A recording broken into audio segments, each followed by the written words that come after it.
천상천하 유아독존. 천상을 또 하늘 아래 이 세상을 다 봐도 내가 가장 존귀하다. 나 홀로 존귀하다.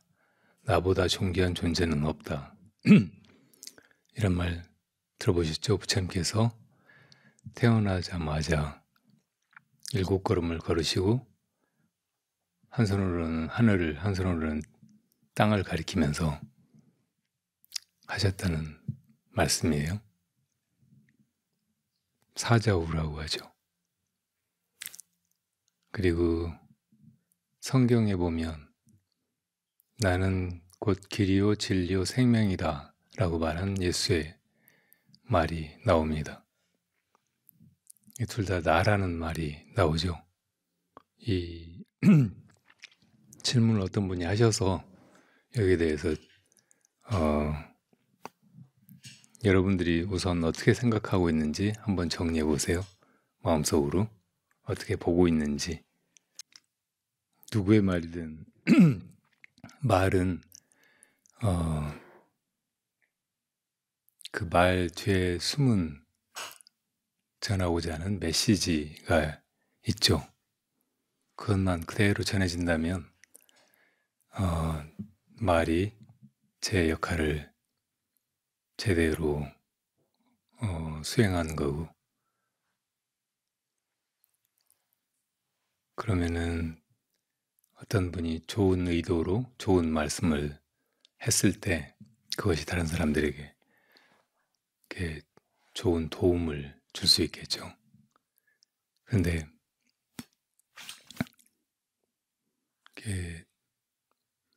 불행하게도 말은 그 자체가 메시지하고 정확하게 일치하지 않을 가능성이 항상 있고, 또 사람은 알게 모르게 거짓말을 하는 경우가 많이 있잖아요. 그러니까 우리가 어떤 말을 듣고 그 진위를 파악하는 것은 쉽지가 않아요.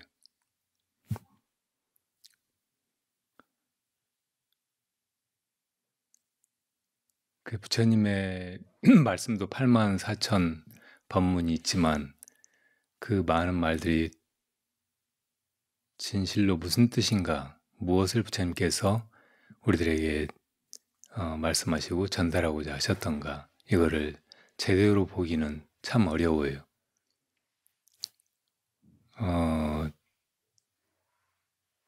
경전을 평생 읽고 연구하고 그 뜻을 알려고 해도 만약에 진짜 부처님이 가르치신 그 깨달음이라고 하는 목적지에 이르지 못한다면은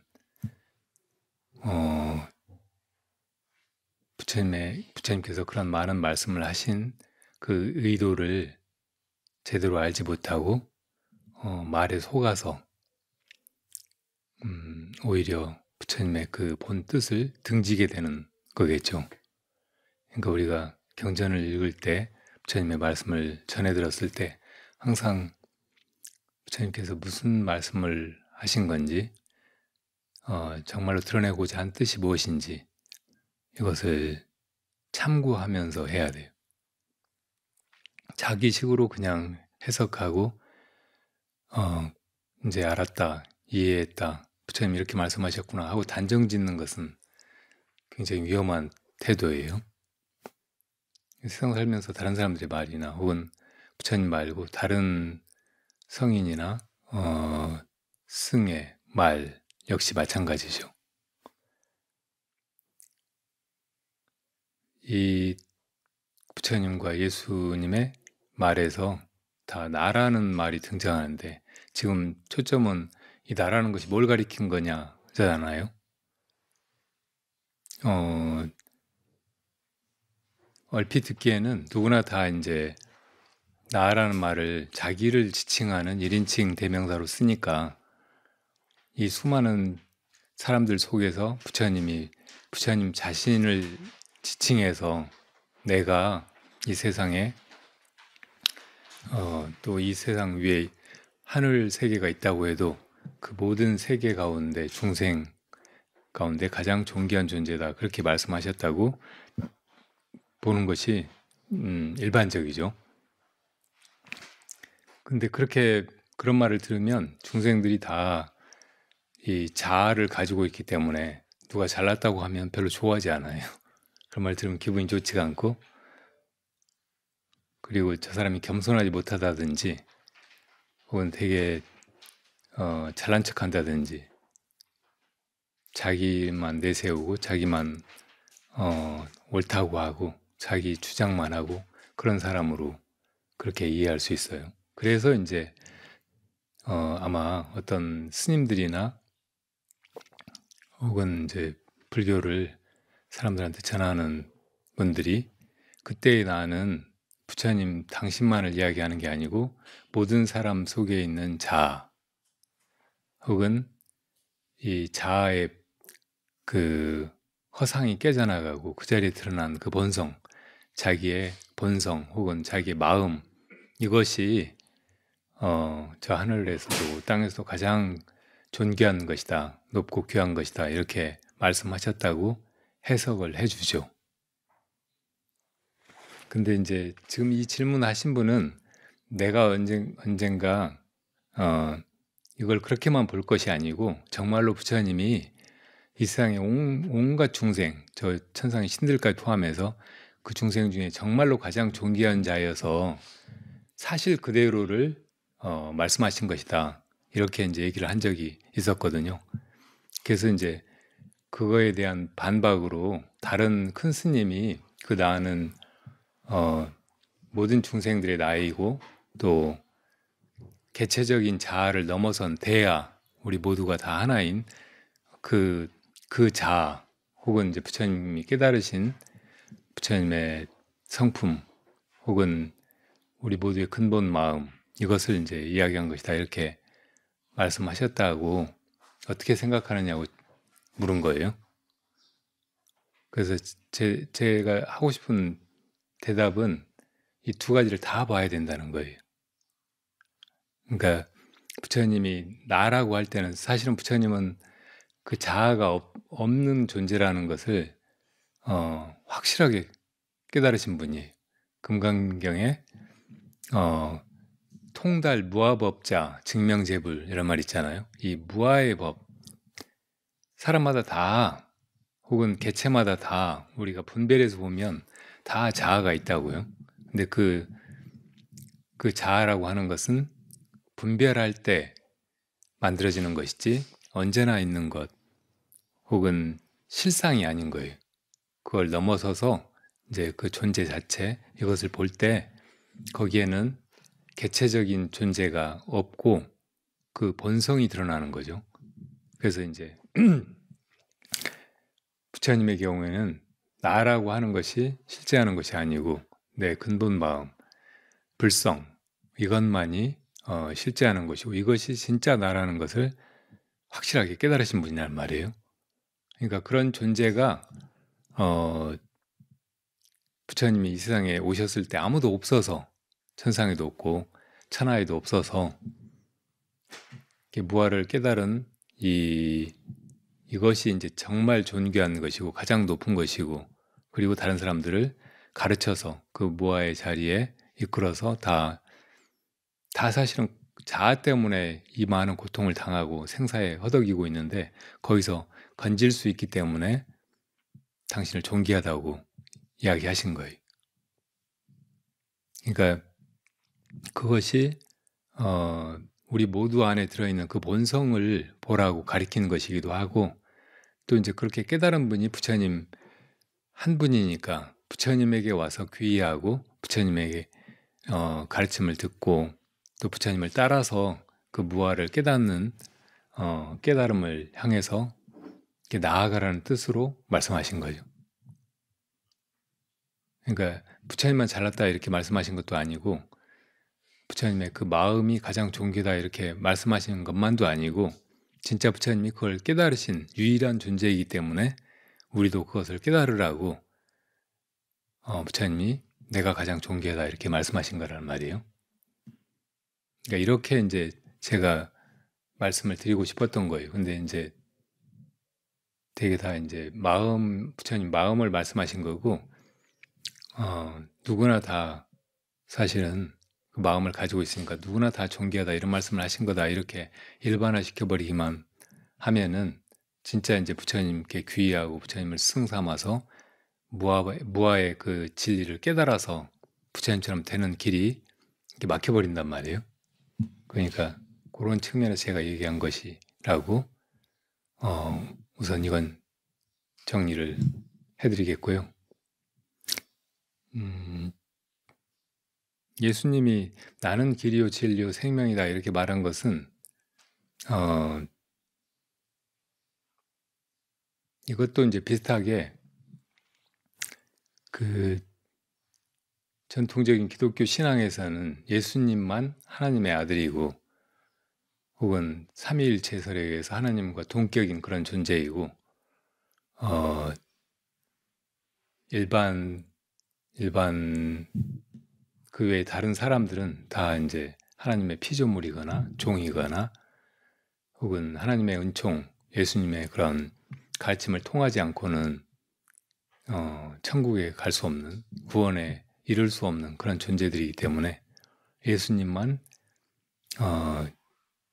예수님만이 하나님에게로 가는 그 길이고 또 예수님만이 우리의 근본이 생명이라고 본다면 예수님만이 그 영원한 생명이고 또 예수님의 존재만이 그 진리다. 그 일반 중생들은 다 이제 그 허망함 혹은 거짓 속에서 살고 있고 예수님만이 진리를 깨달은 자 혹은 그거를 증거해 보이는 존재라고 이제 봤던 거죠.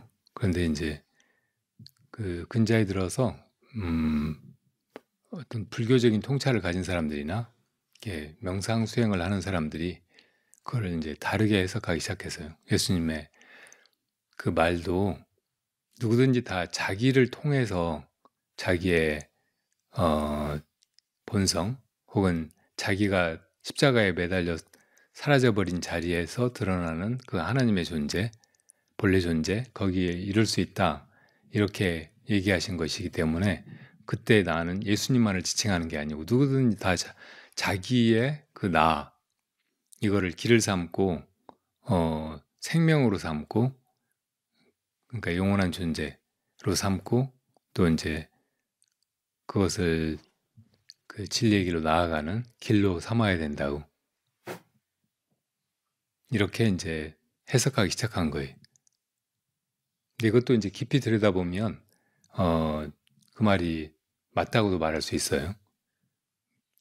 보통 그 성경의 액면 그대로를 그냥 믿고 그냥 받아들이고 하는 일반적인 기독교 신자들의 경우에는 그렇게 깊이 그것을 볼 수가 없어요. 그래서 이제 하나님은 나와 다른 어떤 절대적인 존재, 이 세상 밖에서 이 세상을 감시하고 조종하고 마음대로 뭘 만들어내기도 하고 심판해서 없애버리기도 하고 하는 그런 존재라고 여기고 예수님은 특별하게 이제 그 하나님의 아들로 태어난 존재이고 혹은 이제 하나님의 화연이고 그래서 이제 그 예수님을 믿고 따르고 하지 않으면 구원에 이를 수 없다고 이렇게 생각들을 하잖아요.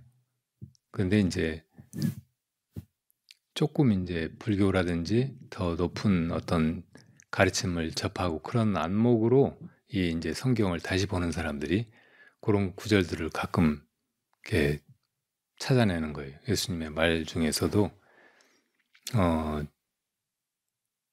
누구든지 천국에 이르려거든 자신의 십자가를 지고 나를 따르라 이런 말이 나오거든요. 그 말도 이제 나 죽었다고 생각하고 나 이제 죽으러 간다 생각하고 나를 따라오라. 그러니까 무조건 너를 없애고 나를 그냥 따라오라 이런 말로 새길 것이 아니고 누구든지 이제 정말 천국의 상태, 그거를 경험하려면 십자가에 가서 매달려 자기가 죽어버리듯이 이 자아를 없애야 된다는 그런 말로 보는 거예요. 이 자아가 죽어버리고 나야 자아 없는 상태에 자기 마음이 천국으로 드러나게 된다는 거예요.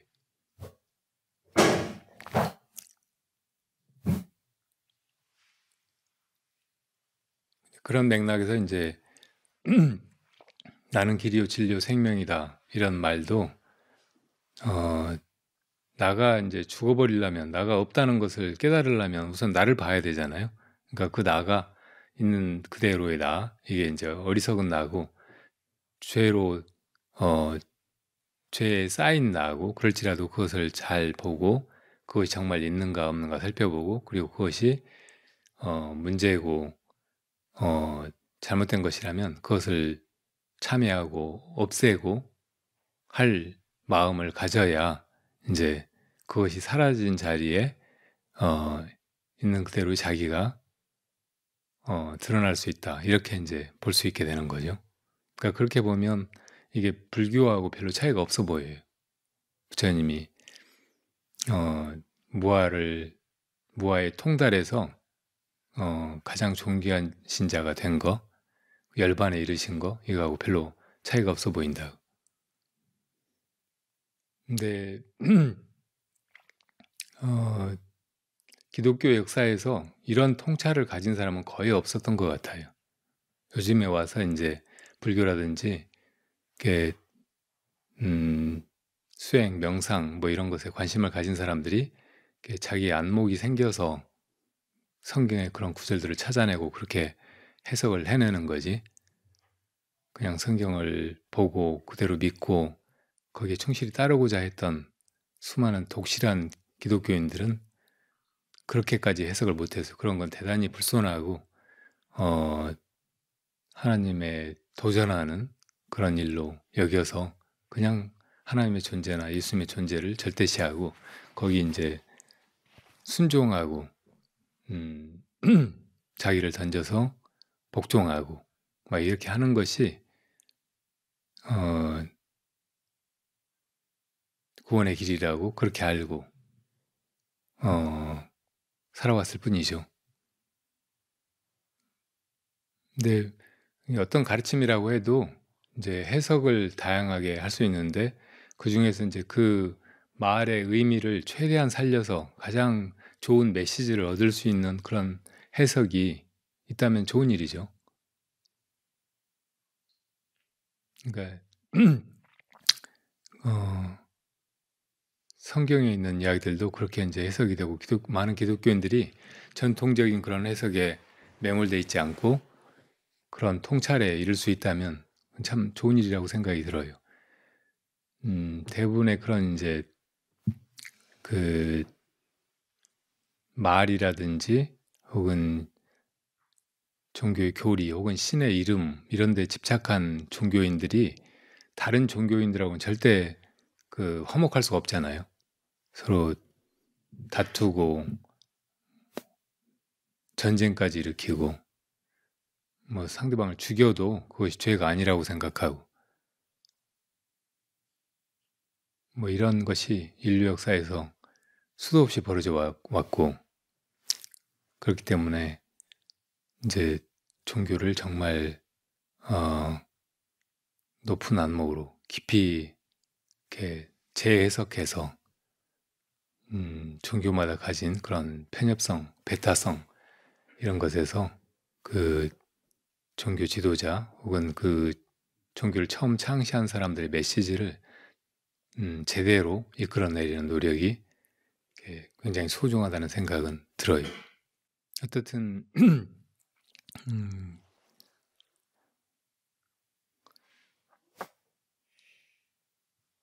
종교는 구원이나 혹은 완전한 행복, 구원 뭐 이런 것을 약속하고 있는데 진정한 종교라면 그거를 내세우고 그걸 향해서 믿음을 내라 혹은 그 길로 나아가라 그렇게 떠들기만 하는 게 아니고 실제로 사람들을 그렇게 나아가게 해주는, 그래서 나아가서 스스로 그것을 확인하게 하는 가르침일 거예요. 근데 불교의 가장 큰 특징이 어떤 이론이나 도구마로서 가르침이 제시되고 있는 게 아니고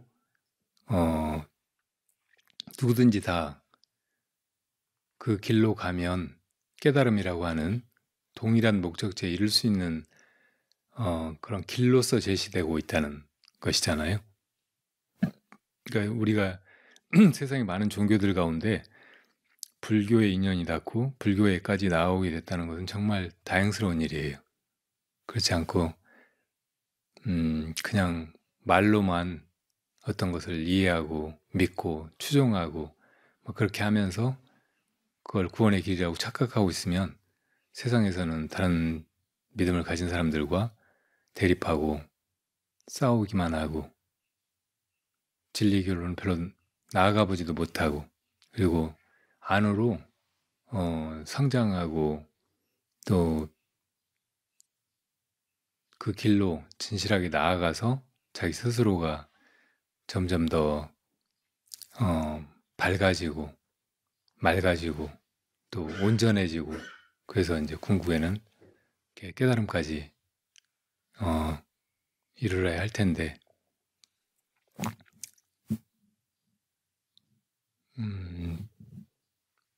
불교와 같은 수행의 그 종교 아니고는 그렇게까지 나아가기가 대단히 힘들어요. 그냥 어떤 것이 믿을 만한가 그렇지 않은가 옳은가 그런가 그런 것만 따지고 믿는다고 하면서도 마음속에서는 여전히 이렇게 의혹이 도사리고 있고 또 이해했다고 하면서도 여전히 모르는 것이 남아있고 그런 식으로 그냥 자기가 믿는 사람이다, 종교인이다, 혹은 구원을 약속받은 사람이다 이렇게 착각하고 있다가 그 다음 일을 전혀 모르게 되고 자기가 자기 앞가림을 할 수 없게 되고 그렇잖아요. 그러니까 그런 거는 사실은 불법이 가장 높은 가르침 그야말로 이 마루종자가 집에 지붕의 제일 높은 데를 마루라고 하잖아요. 그리고 저 산에서 높은 이 능선을 산마루라고 하고 그러니까 이 마루종자는 가장 높다는 뜻이에요. 가장 핵심되고 가장 높다. 그러니까 종교는 이 세상에 많은 가르침이 있지만 그 중에서 제일 높은 가르침 그런 뜻인데 내가 보기에는 부처님의 가르침만이 가장 높은 가르침이에요. 부처님의 가르침만이 종교라고. 다른 가르침들은 그런 이제 부처님의 가르침과 통하는 부분이 일부 있거나 그 중에 이제 그 뭐 경전 가운데 조각들이 부처님 가르침하고 유사한 것들이 있긴 하지만 다른 많은 것들이 그걸 가리고 있거나 그걸 호도하고 있어요. 그래서 그걸 그 전체를 그런 가르침 전체를 종교라고 말하기가 어려워요. 근데 부처님의 가르침은 처음부터 끝까지 다 정말로 우리를 이 자아의 속박으로부터 자아를 가지고 살아가면서 세상에서 수없이 다투고 불행을 겪고 하는 데서 우리를 건지는 가르침이고 정말로 그리고 그게 하나의 약속이 아니고 우리가 그렇게 해보면 정말 그걸 증험할 수 있는 그런 가르침이고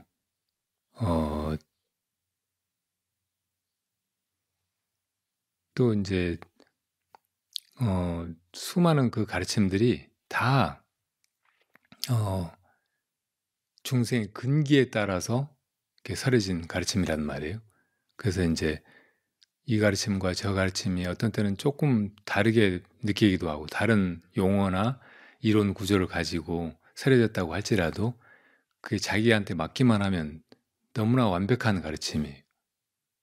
그래서 이제 그 부처님의 그 수많은 가르침들이 어떤 때는 서로 조금 이렇게 다르게 느껴지기도 하지만 다 알고 보면 한 맛이고 한 길의 가르침이고 자기가 어느 지점에 있는가에 맞추어서 자기가 그거를 이제 간택해 가지고 실천해 갈 수 있는 그런 가르침이기 때문에 이 부처님의 가르침 이것의 그 위대성 그 높은 종교성 이것을 깊이 이해하고 또 그것의 소중함이나 가치를 깊이 깨닫고 나아가는 것이 필요하다는 생각이 듭니다. 어떻든 간에 우리가 그 고통을 당하는 것을 그 근본 원인을 이리저리 따져보면 결국은 내가 있어서 그런 거잖아요. 이 나가 없다면 무슨 고통을 당하고 무슨 일로 슬퍼하고 뭘 원망하고 뭘 두려워하고 하겠어요? 그게 이제 고통의 원인을 쭉 찾아 들어가 보면 문명이라고 하잖아요. 근데 이 문명이 바로 이 나가 있다는 착각이라는 말이에요. 이거를 깨트리는 거, 나가 있다는 생각이 있든 없든, 혹은 내가 나라고 부르는 그 내 안에 자의식, 에고, 이것이 있든 없든 나는 그대로잖아요. 마치 이제 이것을 그릇이라고 이름을 붙이든 붙이지 않든 이것이 이대로 있듯이. 근데 여기에 그릇이라는 이름이 붙어서 이것이 문제라면 이거 그냥 없애버리면 되잖아요. 마찬가지로 내가 나라고 얘기하는 것도 하나의 이름 같은 것이라고.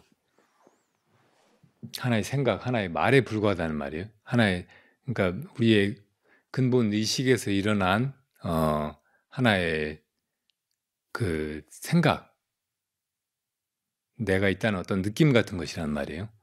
그래서 이것을 깨트려버리고 나면 이건 진짜 내가 아니로구나 하고 깨트려버리고 나면 나가 없어져서 이제 아무것도 없어지게 되는 게 아니고 있는 그대로의 나, 진짜 나, 본성으로서의 나가 확연하게 드러나고 거기는 어떤 고통이라든지 뭐 대립이라든지 문제 이런 것들이 다 이렇게 사라진 상태이기 때문에 너무나 쉽게 이제 우리가 바라는 해탈이나 열반으로 나아가는 길이 되는 거예요. 이 자아의 그 공성을 깨닫는 것이.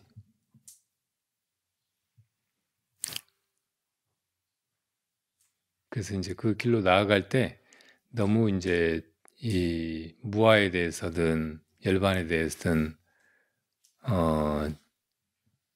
그거를 그냥 머릿속으로 이해하거나 또 이제 이리저리 따지고 있거나 다른 가르침하고 비교 연구하고 있거나 그러지 말고 실제 이 나가 뭐냐, 이게 정말로 있는 것이냐 아니냐 이런 의문을 가지고 스스로 탐구해 나가는 것, 이것이 이제 진정한 그 길이 되는 거죠. 이제 바로 그 길로 그냥 나아가 보려고 우리가 이 선수행을 하는 거예요. 여러분들이 이 선수행 오셨고 어제 수찬본문에서 말씀드렸듯이 항상 우리가 뭘 할 때 내가 한다라는 느낌이 따라 붙어요. 그 언제나 있단 말이에요.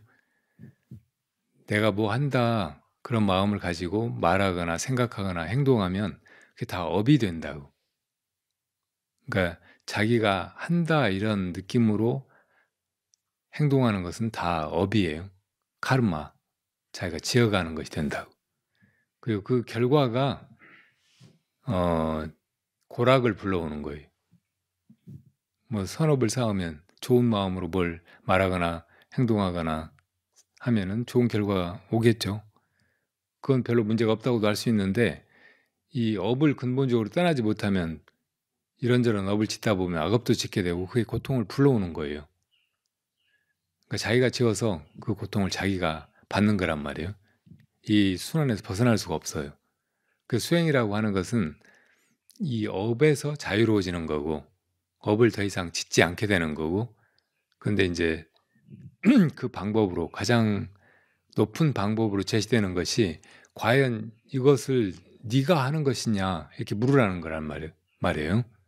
내가 한다는 그런 생각이 항상 따라붙는데 돌이켜서 정말 이거 내가 하는 거냐 이렇게 물어보라는 거예요. 그러니까 이걸 본다, 눈앞에 있는 걸 본다, 이거 볼 때는 항상 이거 내가 본다 이런 생각이 뒤에 있는 거예요. 근데 이걸 정말 내가 보는가 이렇게 따지고 보면 내가 보는 것 같지가 않아. 다른 무엇인가가 보고 있단 말이에요.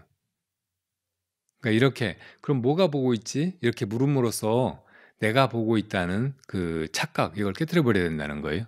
내가 뭐 한다, 뭐 하는 존재다, 그런 주체다 이런 생각이 무명이에요. 그러니까 그 무명을 깨뜨리려면은 진짜 이 나가 하고 있는가 하고 비추어 보고 진짜 이걸 하고 있는 게 뭐지 하고 물어야 된단 말이에요. 그래서 이제 진짜 이 모든 걸 하고 있는 자 그것이 이제 있는지 없는지 그게 어떤 존재인지 이렇게 묻고 묻다 보면은 그것이 이제 명백하게 드러나게 된다는 거예요. 그거는 이제 나라는 자의식 혹은 내 몸뚱이 혹은 이 세상의 물질적인 거 시공간 속에 있는 거 그런 것과 달라서 어디에서도 그걸 잡을 수가 없어요. 또 우리의 이성으로 포착할 수도 없다고. 그러니까 정말 알 수 없는 거, 도저히 알 수 없는 거, 아예 그런 이해를 통한 접근이 불가한 어떤 것이란 말이에요. 근데 그것이 그런 존재라는 걸 깨닫는 거, 이것이 이 자아의 미망과 이 미망으로부터 오는 업, 그리고 그 업의 과보로서 오는 고통, 여기서 벗어나는 길이 되는 거예요. 그러니까 그냥 그렇게 물으라는 거예요. 과연 이것을 무엇이 하고 있는가? 이것이 이목구죠.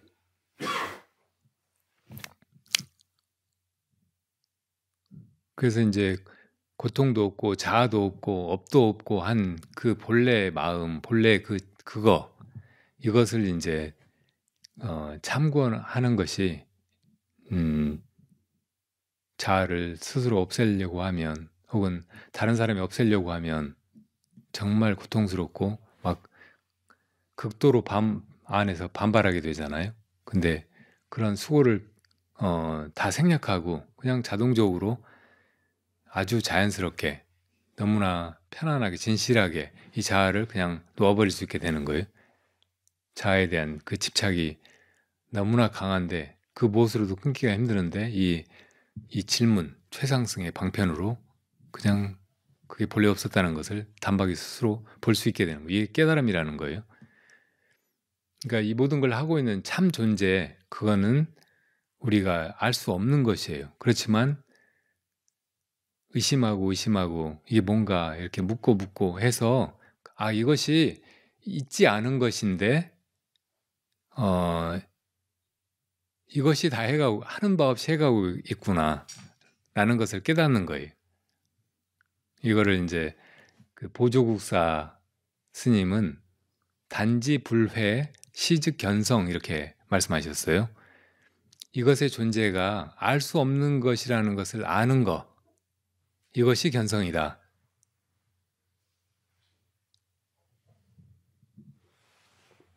말로는 약간 이해가 안 될 것 같기도 한데, 그러니까 이것의 존재가 근본적으로 알 수가 없는 거예요. 볼 수도 만질 수도 어떻게 확인할 도리가 없는 거예요. 그렇지만은 이것이 이 모든 걸 해가고 있고 또 나의 그 본질, 본성, 근원이고 그리고 이것은 있다 없어지는 것도 아니고 또 더럽혀지는 것도 아니고 모든 것의 주인이 되고 그런 존재라는 것을 스스로 이제 확인해야 된다는 거예요. 알 수 없는 것인데 그 어마어마한 공능을 가진 가장 존귀한 그런 존재라는 것을 스스로 확인하는 것. 이것이 단지 불회. 다만 이것이 알 수 없는 존재라는 것을 아는 것. 이것이 견성이라는 거예요. 견성은 이것도 이제 말이니까 성품을 본다 이렇게 표현한 거잖아요. 근데 이게 보이는 것이 아니야. 그게 눈으로 이렇게 보고 확인하듯이 그렇게 되는 게 아니고 이것이 안 보이는 거구나. 안 보이는 거지만 이 모든 걸 하는 존재로구나. 그러니까 이건 말로 표현하기가 너무 어려워요. 안다고 하기도 어렵고 안다면 뭔가 대상이 있어가 지식으로서 뭘 아는 거잖아요. 근데 그렇게 아는 것도 아니거든요. 근데 말로 하려고 하다 보니까 견성, 성품을 본다, 단지, 불회, 모른다는 것을 안다, 이렇게 이제 표현할 수밖에 없긴 하죠. 근데 어쨌든 그런 이제 성품을 보는 일, 혹은 이것이 알 수 없는 것이라는 것을 아는 일, 이것이 한 번은 일어나야 돼. 본래 이제 그런 존재가 다 우리 안에 있고, 그래서 그거를 이미 다 깨닫고 있다고도 말할 수 있어요. 그래서 이제 이걸 본각이라고 하는데, 이 본각만 가지고는 안 돼. 그게 아무런 의미가 없고 우리를 생사에서 건지지를 못해요. 그런데 이제 이것을 참고해서 묻고 물어서 아, 이것이 이런 존재로구나 하고 그렇게 이제 깨닫는 순간이 와야 그때 이제 비로소 그게 명확해지고 다시는 놓치지 않게 되고 언제나 그것이 그렇게 있으면서 제 일을 하게 되는 거죠. 그래서 이제 그렇게 참고하다가 비로소 깨닫는 거, 이걸 시각이라고 한다고. 시각, 처음 깨닫는 거. 그러니까 누구나 다 본각 속에 있긴 한데 시각이라고 하는 것이 한 번은 일어나야 돼. 그러니까 우리가 그 길로 가려고 이게 도대체 뭘까 이렇게 이제 묻고 나아가는 거란 말이에요. 그게 알 수 없는 것이라 그 전에 이제 뭘 이해하고 대상으로서 뭘 받아들이고 기억하고 들여다보고 자기 경험과 비추어 봐서 아, 이것이 이것이로구나 하고 그 아이덴티티를 확인하고 이렇게 하는 건 못해요. 그렇지만은 묻는 것이 유일한 길이어서 이게 도대체 뭐길래 이렇게 할 줄을 알까 하고 이제 계속 묻는 것은 가능하단 말이에요. 언제나 가능하고 깨닫기 전에도 가능하고 깨달은 후에도 가능해요. 계속 그렇게 묻는 것이 이것을 깨닫는 길이고 또 그걸 놓치지 않고 확인해가는, 그래서 완전히 자리 잡혀서 더 이상 망실하지 않게 되는 유일한 방법인 거예요. 어제 서산대사의 깨달음에 관한 얘기나 오늘 아침에 지금 말씀드리는 걸 통해서도 마음이 여러분들이 이렇게 확 열리고 그것의 존재를 아, 이게 이런 거였구나. 그러니까 이거를 그 전에 뭐 이렇게 보고 확인하듯이 뭐 알아서 아, 이거 알았다 하듯이 이렇게 하려고 해서는 안 되겠구나. 이건 그렇게는 안 되는 존재로구나. 그렇지만 이것이 다 이렇게 해가고 있구나. 이렇게 알아차릴 수 있으면 그게 깨달음이에요. 그러니까 깨달음이라고 하는 것에 대해서조차 우리가 어떤 개념을 가지고 있다고. 뭐가 다 환해지고 모든 걸 다 알게 되고 또 막 엄청나게 기쁘고 행복이 겨워서 그 전에 이제 겪었던 고통이나 상처나 다 날려버리게 되고 어마어마하게 하여튼 좋은 그런 상태일 거라고 생각하고 있으면 그 생각이야말로 망상이에요. 근데 진짜 깨달음은 그냥 아, 이게 알 수 없는 거구나. 알 수 없지만 이렇게 다 이 모든 걸 해가고 있는, 하는 바도 없이 해가고 있는 뭐 이런 존재로구나. 존재도 아닌 존재로구나. 이렇게 깨닫는 거. 뭐 존재도 아닌 존재, 하는 바 없이 하는 그것, 뭐 이런 거를 이제 말로 하기가 대단히 어려우니까 중도라고 표현하기도 해요. 중도. 있지도 않고 없지도 않고 뭐 하지도 않고 안 하지도 않고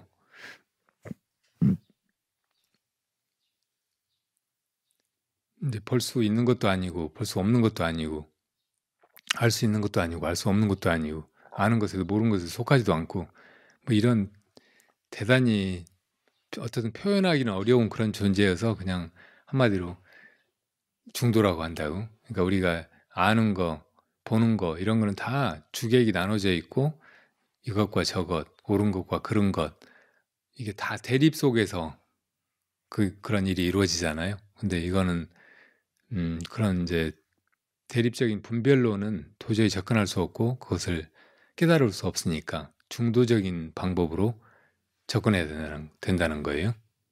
네. 그리고 그 질문하신 분이 너무 많은 질문을 막 여러 장으로 적어 오셔가지고 여기에 대해서 내가 다 이리저리 설명을 하고 대답을 하고 하는 것이 좀 불필요하거나 혹은 이 그 수련회의 취지를 흐릴 수 있겠다 이런 생각이 들어서 다른 질문에는 차차 나중에 이제 조금씩 설명을 해드리거나 혹은 이제 그 질문자가 스스로 이렇게 수행을 해나가면서 그런 궁금증에 답을 얻어나가시기를 바래요. 그 어떤 질문들은 이제 옛날 그 선사의 그 깨달음의 개송 같은 거 이런 걸 두고 이걸 이렇게 해석하느냐 저렇게 해석하느냐 어떤 큰 스님들이 또 이제 그렇게 얘기했던 거 뭐 이런 걸 가지고 어떤 게 옳으냐 이런 질문인데 이런 거는 이렇게 어떤 식으로 설명하기 어려운 부분이 있어요. 그리고 옛날에 깨달은 선지식이라도 각각 이제 다른 관점으로 보고 다른 식으로 해석하고 하면서 상대방의 그런 견해를 부정하고 반박하고 해온 것들이 많기 때문에 내가 거기다 또 보태가지고 뭐라고 하는 거는 더욱 혼란스럽게 만들 수 있어요. 그래서 이제 그런 거는 좀 보류해 두는 것이 좋아요. 이건 내가 수행에 가서 내 안목이 열린 다음에 그 눈으로 보자.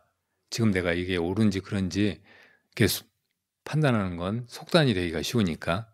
그리고 그런 진실로 내가 이게 어떤 게 옳을까 하는 그런 참고하는 마음을 오히려 꺼버릴 수 있으니까. 여러분들 많이 그 보조국사가 도노 점수가 이제 깨달음에 이르는 게 좋은 길이다 이렇게 이제 말씀하셨는데 성철 스님이 도노 점수 얘기하는 건 이건 진짜 그 깨달음의 길이 아니다. 선문의 정로가 아니고 도노 돈수만이 선문의 정전이다 이렇게 이야기한 거. 그리고 보조국사를 이제 진짜 깨달은 분이 아니고 아르마리로 깨달았다고 하면서 가르친 지혜 종사라고 그렇게 이야기한 것에 대해서 누구 말이 맞지? 고려 때 고려주의 제일 그 유명한 선사를 그렇게 매도해도 되나? 좀 알쏭달쏭하고 누구 말이 맞는지 의아해했던 분들이 계실지 몰라요. 근데 이런 문제에 대해서야말로 내가 나중에 어쨌든 도노를 해가지고 도노한 다음에 그 다음에 점수하는 일이 있는지 없는지 이것을 살펴보자 이런 태도를 가지는 거 이것이 이제 제일 그 진실한 수행자의 마음이라고 생각이 듭니다. 그 비슷한 문제들이 많아요. 수행해 가다 보면. 그러니까 지금 내가 그런 안목에 이르지도 못하고서 거기 이르러서 어떤 사람들이 이제 개송을 읊어놓은 거 한마디 한 거 그걸 가지고 내가 왈가왈부하는 것은 너무 주제 넘은 거예요. 아무 의미가 없어요. 자, 남 얘기만 하지 말고 여러분들이 혹시 하고 싶은 얘기나 질문 있으면 또 해봅시다. 아까 말씀하신 그 기독교 신앙 중에 예수님이 중간에 5년인가 3년인가 7년인가 중간에 기록에 빈 시간이 있는 걸로 알고 있거든요. 아니요, 그 정도가 아니고 훨씬 길어요.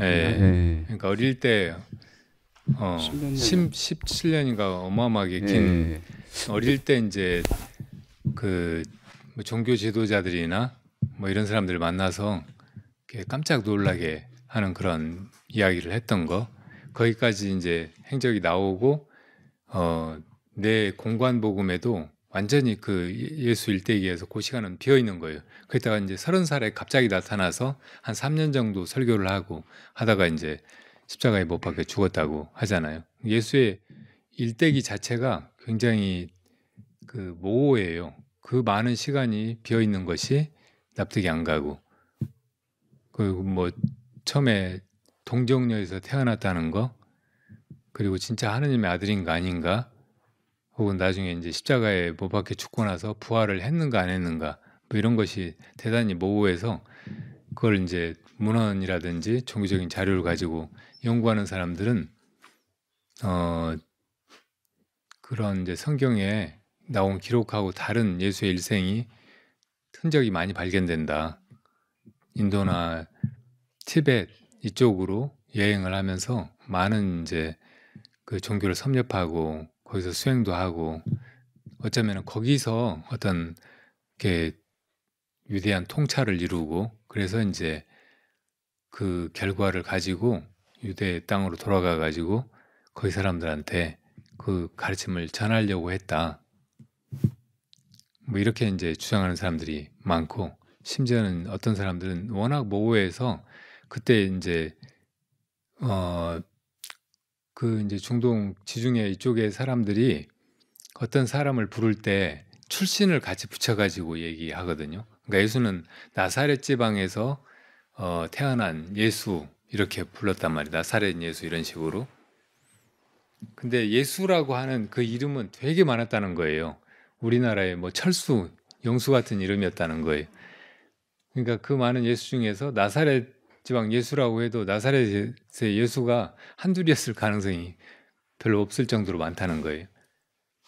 출생 연도나 뭐나 다 이제 모호하고 그 정도로 모호한 인물인데 이 예수가 이제 동정녀에서 태어났다든지 혹은 죽었다가 십자가에서 부활했다든지 막 이런 거는 정말로 인정하기 대단히 어렵다고 이야기하는 사람들이 많다고. 그래서 이제 기독교 학자들 중에서도 예수라고 하는 그 구체적인 인물이 있었느냐 없었느냐 이게 중요한 게 아니고 예수라는 인물의 사람들의 그 갈망이라든지 구원을 기다리는 그 간절한 염원 이런 것이 투영이 돼가지고 그런 그 그리스도 현상을 일으켰다는 거예요. 그런 존재가 나타나가지고 우리를 다 구원해 주기를 사람들이 바랬는데 그런 이제 바람이 응축돼가지고 어떤 가공의 인물일 수도 있고 혹은 이제 다수의 인물일 수도 있고 그런데 이제 그런 예수라고 하는 특정한 한 인물로 그렇게 이제 만들어냈다는 거예요. 우리가 저 독립운동하던 김일성 장군 얘기 들어봤잖아요. 근데 워낙 이제 한반도에서는 일본의 삼엄한 그런 경계나 탄압 때문에 독립운동을 하는 것이 거의 불가능했기 때문에 많은 독립지사들이 간도, 만주, 또 저 연해주 그리고 중국 상해 막 이런 데로 가서 독립운동을 했다고요. 근데 그중에 김일성이라고 하는 장군이 이제 여기서 듣기에는 막 합격한 전공을 올리는 소식이 계속 전해지는 거예요. 근데 아무도 김일성 본 적이 없잖아요. 근데 어쨌든 그때 이제 막 활동을 했으니까 일제시대 때부터 그리고 그 장군이 어린 애라고는 아무도 생각을 안 했단 말이에요. 근데 나중에 이제 김일성이 실제로 해방되고 나서 등장을 해서 근데 30살짜리야. 그러니까 독립운동하고 막 그랬을 때는 10살 때고 막 열 몇 살 때고 막 이럴 때인데 이게 사실이야 하고 이제 많은 사람들이 의심했잖아요. 근데 실제 김일성도 독립운동을 하긴 한 것 같아요. 근데 그때 그 김일성인지 김일성 장군인지 아닌지는 확인이 안 돼. 그리고 아닐 가능성이 더 많은 거예요. 혹은 이제 어떤 인물이 그냥 가공으로 만들어져 가지고 그 인물이 막 뭐 무슨 전쟁을 성공하고 막 일본군들을 막 물찌르고 막 이렇게 했다고 그런 이야기들이 그냥 전해진 것일 수 있는 거예요. 그런 식으로 예수라고 하는 존재가 그 중동 지방에서 그리스도 현상으로 나타났던 것이다. 이렇게 해석하기까지 한단 말이에요. 네, 네, 맞아. 말씀드리면 그 기간 동안 이제 사라졌다가 이제 말씀하신 것처럼 30살 이후에 다시 나타났는데 이제 학설 중에 제일 큰 게 이제 인도에 갔다 왔다는 얘기들이 좀 많더라고요. 그래서 그런지 구약하고 신약에서 대비되는 성격들이 많이 있대요. 그래서 뭐 눈에는 눈, 이에는 이가 구약에 있으면 신약에는 반대되는 뭐 왼쪽 뺨을 맞으면 오른쪽 뺨을 대라. 뭐 그리고 자비에 대한 거 누가 죄 없는 사람 있으면 뭐 저 여인에게 돌을 들 이런 얘기들이 많이 나오는데 그 기간 동안에 아무 기록들이 없으니까 증거를 할 수가 없죠. 그래서 지금 말씀하신 나는 길이요 지리요 뭐 생명이니 누구든지 나를 많이 앉지 않고는 하나님에게 나아갈 수 없다. 근데 인도에 갔다 왔고 인도에서 봤던 그런 그 불교적인 사상이 있다고 하면 이 나는 우리들이 믿는 참나랑 같은 선상으로 봐야 된다는 생각이 들거든요.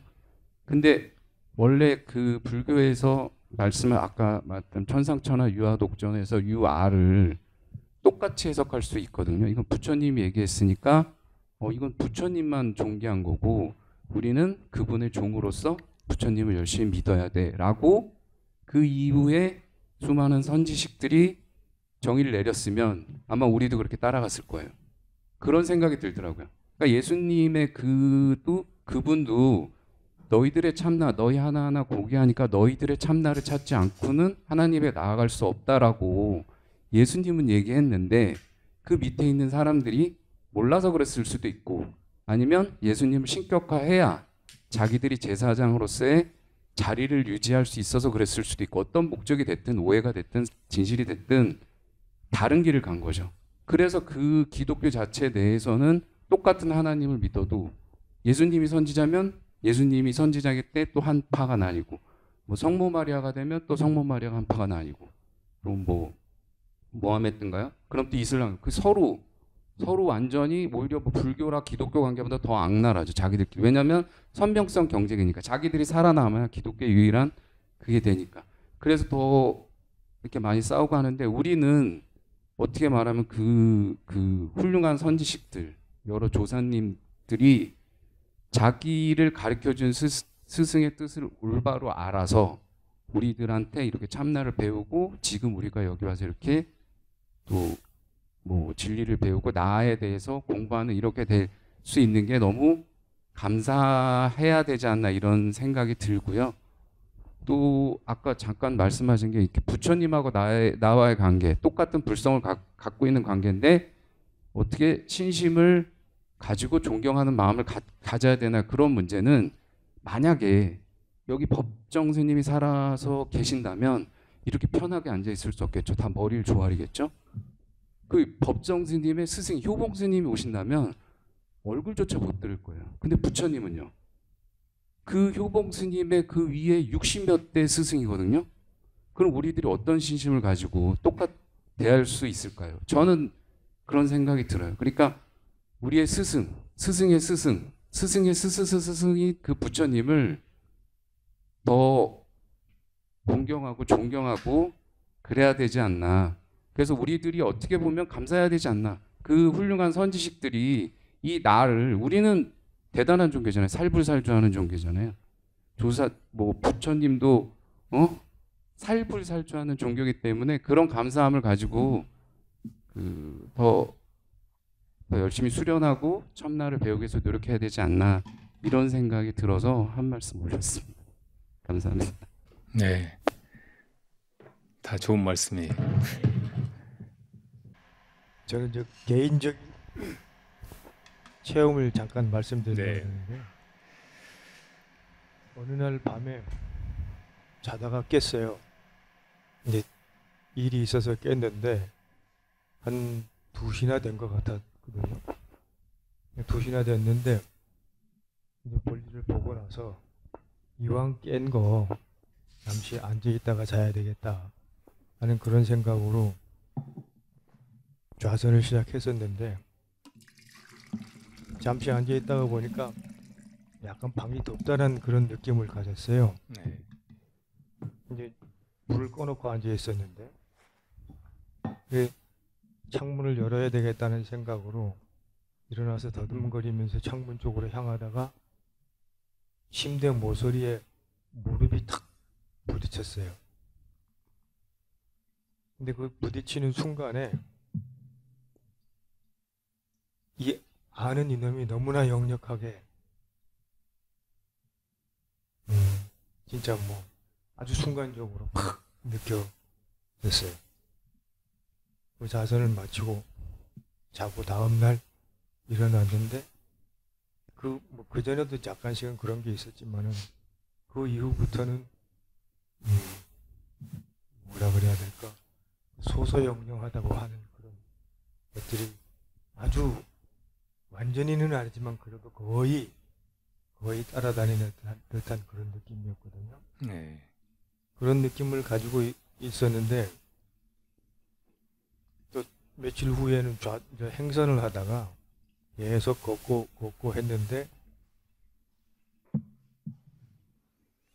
어느 순간에 서 있는 나무가 바로 나인 것처럼 딱 느껴지고 하늘이 곧 나이고 걷고 있는 길이 곧 나다라는 생각이 딱 들더라고요. 네. 근데 또 거기서 아 이거밖에 없네. 보고 듣고 느끼고 하는 이놈 이거 이외에 내가 없네. 그런 생각이 확 들었어요. 네. 그런 생각이 딱 들고 났는데 또 한편으로는 내가 너무 생각을 많이 해서 그런 건가. 그래서 그건 뭐 무시하고 오로지 모른다는 심정으로 계속 먹고 이목구를 계속 참고해 나가고 있었습니다. 네. 그러니까 제 딴에는 이목구가 그때 그 스님 동영상 법문을 들은 적이 있는데 이목구 그 자체가 생각 없는 생각이다. 먹고 하고 있으니까 답을 얻을 수가 없으니까 꽉 막혀 있는 상태고 또 먹고 하고 있으니까 정신이 완전히 깨어 있는 상태고 저는 그 생각을 그 말씀을 듣고 나서 어쩌면 이게 무심을 말하고 있는 건지도 모른다. 마음이 전혀 없지만은 없는 것만도 아니다. 이 길로 가는 것밖에 없다. 다시 그런 나무가 나요, 기 곧 뭐 내 마음이다 이런 생각을 했었는데 다시 그냥 화두로 돌아와서 계속 그렇게 참고를 하고 있었거든요. 근데 참고를 하는 순간 또 화두가 없어진 것 같은 그런 느낌을 확 느꼈어요. 화두가 없어졌는데 그 순간에는 아주 마음이 시원하고 멀리 봐도 아주 원근이 없이 그냥 마음이 아주 확 터진 것 같은 그런 느낌을 가졌었습니다. 뭐 그건 그거고 그래서 또 계속 이제 화두를 참고하고 그랬었는데 그 순간에 느꼈던 것들이 너무나 생생하고 그래서 참 소중한 체험이다 이런 생각을 했거든요. 근데 한편으로는 분명히 이게 내 마음이고 동일하다는 걸 확실히 알았는데 느꼈는데 그런데도 불구하고 현실에서 보면 이 현실이 다 내가 만든 것이고 몽환포령과 같은 것이다라는 그런 확실한 느낌이 안 든다는 거예요.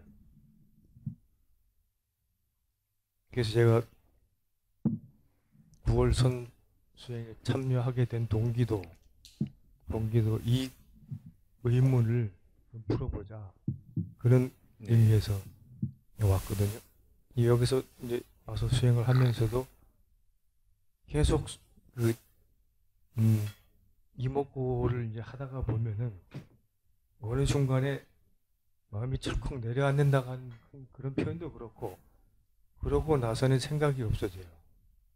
그러고 그 다음부터는 그대로 있는 것들이 속속속속 다 들리고 다 보이고 편안해지고 그러면서 계속 정리가 되는 것 같은 느낌이 들어요. 아 이런 과정이었구나 이거구나 이렇게 돼서 이렇게 그전에는 뭣도 모르고 그냥 그 상태가 오거나 그랬었는데 지금은 아 이 선정이라는 게 이런 건가 보다 계속 이런 식으로 정리가 되는 그런 느낌이거든요. 근데 어쨌든 간에 그래도 답답한 거예요. 전부 다가. 분명히 이게 꿈이라는 건데 몽환포령과 같다라는 얘기인데 그것이 확실하게 안 느껴진다는 거예요. 앞으로 어떻게 수행을 계속 이어나가야 되는지 그게 궁금해서 스님께 예. 아주 훌륭하게 수행을 잘 해오셨고 그리고 그런 안목의 전환 혹은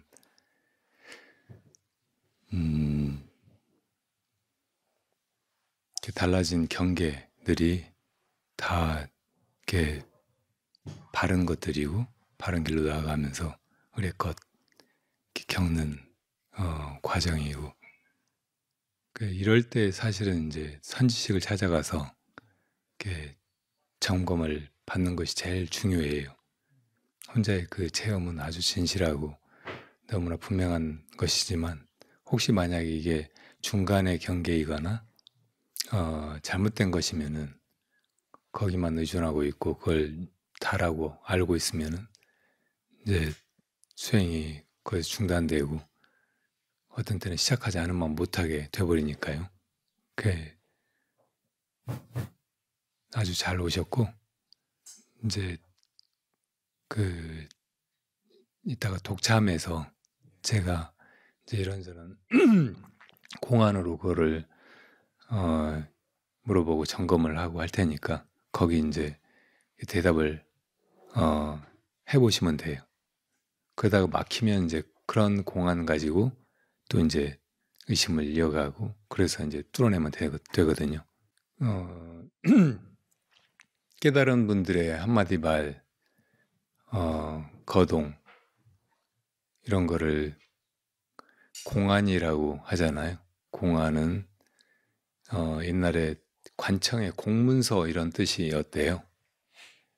그러니까 어떤 사람의 공적인 자료 이런 것이 관청에 있으니까 이 사람이 어떤 사람인가 그걸 확인하려면 관청에 가서 그 공안의 그 이름이라든지 뭐 이런저런 인적사항이 이렇게 적혀 있는 것과 일치하는가 이걸 대조해 보면 되잖아요.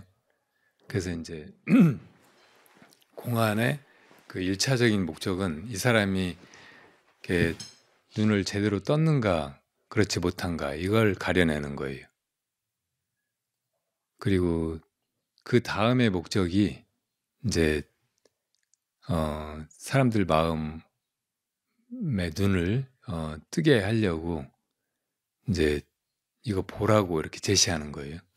그러니까 사람들이 다 이제 눈을 가지고 있는데 눈을 감고 살아가고 있다면 이걸 뭘 하나 제시하고 이게 뭐냐고 물어보는 거예요. 그러면은 눈 없이 살던 사람은 습관적으로 와서 이렇게 만져보려고 할 거 아니에요. 그러니까 이게 이제 이걸 아르마리로 이해하고 그래서 그냥 말로 대답하려고 하는 거라고. 이거 만지지 말고 이게 뭔지 일러보라고 막 이렇게 하면 그 사람이 그럼 어떻게 하라는 말이야? 이게 뭐란 말이야? 하고 이제 의심이 막 일어날 거 아니에요. 그러니까 이게 수행이 되는 거예요. 눈을 뜨게 만들어주는 거예요. 그러니까 그런 이제 2차적인 목적이 있는 거죠. 그러니까 부처님이 연꽃 들어보이신 그 순간에 이것이 마가섭이 순간적으로 그걸 깨닫게 한 거예요. 그러니까 그 수행과 깨달음이 즉각적으로 일어나게 만든 거죠. 근데 그렇지 못했던 그 자리에 있던 다른 많은 제자들은 왜 저러시는가? 왜 부처님이 아무 얘기도 안 하시고 그냥 다짜고짜 연꽃만 이렇게 들어보시는가? 그 마가섭이 깨달았다고 하는데 뭘 깨달은 거야? 부처님이 그 깨달음을 인정하고 또 가사와 바로와 함께 열의 열반 묘심 정법반장을 마가섭이 얻었다 하고 전하신다고 하셨는데 그게 뭐야? 이렇게 의심이 난단 말이에요.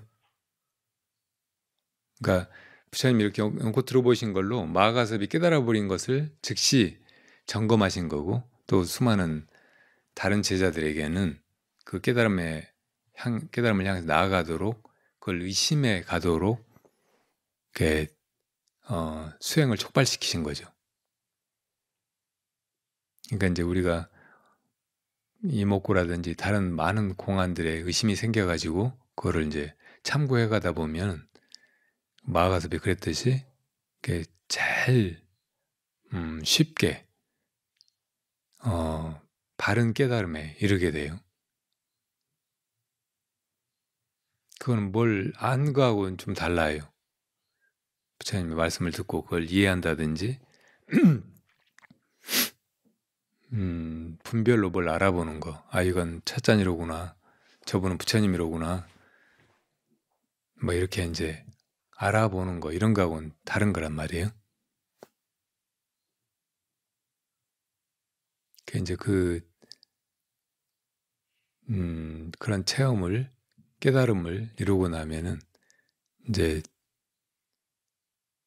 부처님이 하신 말씀, 행동거지 하나하나 그리고 깨달은 분들이 어떤 마음으로 그렇게 행하시고 그런 말씀을 하시는지 이런 게 다 보인다고. 그야말로 이렇게 안목이 열린 거예요. 그러니까 이 공안의 목적은 그렇게 안목을 여는데 1차적인 목적이 있으니까 이거를 이렇게 의심해 가는 거, 이것이 깨달음에 이르는 제일 바르고 빠른 길이라는 걸 알고, 혹시 이제 어떤 그 공안이나 깨달은 사람 이야기를 듣고 이렇게 의심이 가는 부분이 있으면, 이해가 안 가는 부분이 있으면 그냥 잘 참고하는 거. 그게 무슨 뜻일까? 어째서 그랬을까? 뭐 이렇게 의심에 의심만 계속 더해가는 거. 이것이 가장 바르고 빠른 깨달음의 길인 거죠. 근데 자기가 눈이 띄었다는 것은 자기가 제일 먼저 잘 알죠. 그 전에 전혀 상상도 못했던 다른 인식의 그 틀이 생긴다고 할까? 인식이 막 비교도 할 수 없이 전체적으로 확장된다고 할까? 그런 이제 경험인데 그래도 진짜 눈을 바르게 떴는지, 그 뜬 눈을 제대로 쓰고 살아갈 수 있게 됐는지, 아니면 조금 더 분명하게 하기 위해서 뭘 더 해야 되는지, 이런 게 모호할 수 있잖아요. 그러니까 눈 뜬 다음엔 반드시 또 눈을 뜬 선지식에 가서 이렇게 뵙고 점검을 받는 것이 아주 중요하다는 말이에요. 눈 뜬 사람 보면 금방 안다고. 또 이제 물어보는 방법이 이게 뭐냐, 이게 뭐냐, 이렇게 이런저런 공안으로 물어볼 수 있죠. 그리고 거기 답을 이렇게 하든 저렇게 하든 저 사람이 눈을 뜨고 그렇게 대답하는지, 아직 눈이 안 보이는데 그냥 어디서 이게 뭔지 알아가지고 와서 눈이 보이는 것처럼 얘기하는지 단박에 보면 알 거 아니에요. 그래서 이제 혹시 눈을 떴는데 시력이 아직 온전치 않다든지 뭐 생맹이라든지 그러면은 그게 더 온전해지게 또 아는 길이 있으니까 또 그렇게 하면 될 거 아니에요. 그래서 이제 이게 무슨 색깔이냐 그랬는데 뭐 노랗다고 했다든지, 이게 뭔 줄은 컵이라고 맞추긴 했는데 노랗다고 했다면, 노란 컵입니다 했다면, 이걸 이제 색깔까지 분간할 수 있게 또 이제 노란 걸 보여주고 막 하면서 이게 무슨 색깔이냐 이런 식으로 물어볼 수도 있잖아요. 그렇게 해서 이제 다른 공안 가지고 또 이제 완전한 개안을 향해서 나아가게 한단 말이에요. 그러니까 그때 해야 될 일은 어쨌든 눈 뜬 사람을 찾아가서 점검받는 거, 그것뿐이에요. 그게 제일 확실한 거고. 스님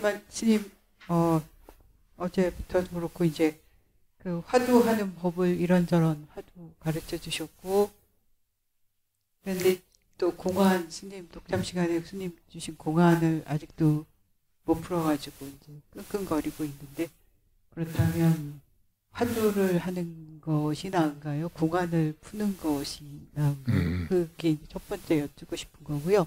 예. 또 하나는 관련해서 아까 스님 말씀하실 때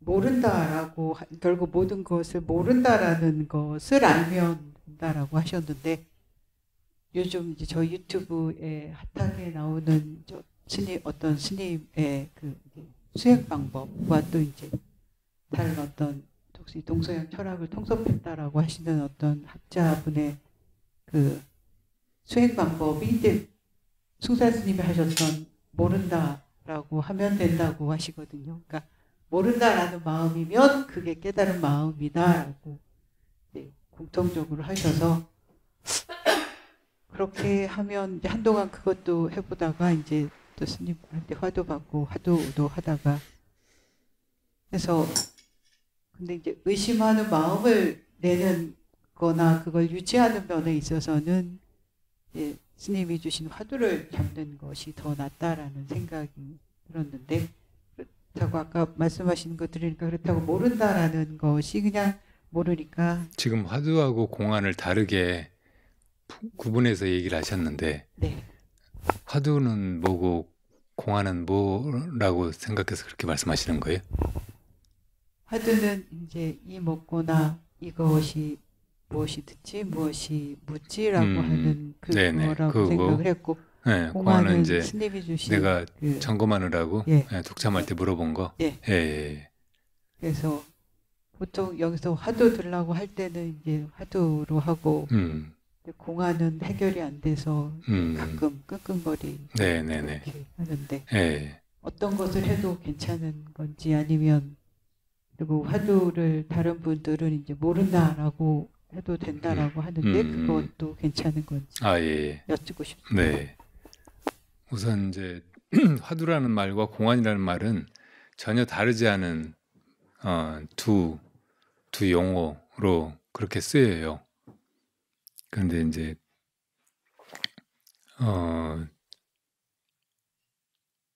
화두는 굳이 차이점을 이야기하자면 이제 그걸 의심해 가서 깨달음에 이르게 하는 어떤 질문, 내적인 근원적인 질문 이런 의미고 공안은 이제 아까 그 깨달았다고 하는 사람들이나 뭔가 조금 이렇게 안목이 열리거나 마음이 쉬거나 이렇게 무심자리를 체험한 사람들에게 그게 이제 온전한지 그렇지 않은지 이걸 점검하느라고 이래저래 이제 던진 혹은 옛날 그 수많은 그 기원들 가운데서 뭘 끌어다가 이제 점검해 보려고 물어보는 그런 질문 이렇게 이제 구분해서 뭐 조금 그렇게 구분해 쓸 수도 있어요. 제가 이제 그런 식으로 이게 무엇인가 우리가 알 수 없지만 분명히 우리 안에서 이렇게 있지도 없지도 않은 그런 중도의 자리에 있으면서 이 모든 걸 해가고 있는 그 주체, 주인공 이것을 이제 바로 의심하는 거 이걸 본참 공안 혹은 본참 화두 이렇게 제가 표현을 했었고 그러니까 이거는 계속 해가라는 거예요. 언제나 수행한다 하면은 이제 이걸 그냥 바로 거의 자동적으로 딱 이게 이 의문이 떠올라야 돼. 그러니까 이게 많이 이제 습관화돼야 돼요. 항상 그렇게 해버릇하고 언제나 그렇게 해가고 그래서 이제 이렇게 어려운 그런 상황에 직면해 가지거나 혹은 이제 내가 죽게 되었다든지 내가 지옥에 떨어졌다든지 막 그럴지라도 이거는 놓치지 않고 해나가야 될 어떤 거 내 생명보다 더 소중한 거 이렇게 알고 이제 그걸 해가라고 본참 화두라고 본참 공안이라고 그렇게 얘기를 하는 거고요. 그리고 심지어는 이거는 이제 진짜 알 수 없는 거니까 깨달았다고 해도 계속 의심할 수 있는 거예요. 이게 마치 이제 그 어떤 사람이 정말 잘나고 훌륭한 사람한테 시집을 가게 됐는데 그 사람을 본 적이 없어요. 근데 사람들 말로는 다 그 사람이 너무나 잘생기고 능력도 뛰어나고 좋은 사람이라고 하는 거예요. 그럼 궁금하겠어요? 안 궁금하겠어요? 아, 그 사람이 이제 내 남편 될 거니까 됐네. 뭘 궁금해? 그렇게 할 사람 아무도 없을 거 아니에요. 사람들이 그렇게 얘기하면 할수록 더 궁금해요. 더 보고 싶고. 그 사람이 이제 자기 남편이 되기로 했으니까 이제 안 궁금해. 이런 생각이 안 일어나는 거예요. 그래서 깨달았다고 해도 이것이 정말 너무나 신기하고 놀랍고 가장 소중한 거고 가장 위대한 거고 가장 근원적인 것이고 거기다 그게 내 안에 있는 거고 진짜 나고 하니까 이게 얼마나 내 마음을 붙들고 놓아주지 않고 계속 그걸 가지고 살게 만들겠어요. 그러니까 이게 어떤 가난뱅이가 보배구슬을 얻어가지고 손에 쥐고 막 어쩔 줄 모르면서 막 이렇게 들여다보고 저렇게 들여다보고 계속 이거 손에서 놓지를 못하고 있는 거하고 똑같은 거예요. 그렇게 이제 해나가야 된다는 것이 본창공안이라고. 그리고 이제 이 공안이 그냥 자기가 만들어낸다고 해서 의심이 가는 게 아니고 속에서 이제 진심으로 일어나야 되잖아요. 그 의심이 나야 된다고. 그러니까 그렇게 하게 해주는 게 선지식의 물음이에요. 그 공안을 선지식이 처음에 물어야 안에서 이제 진실하게 그런 의심이 일어난다고.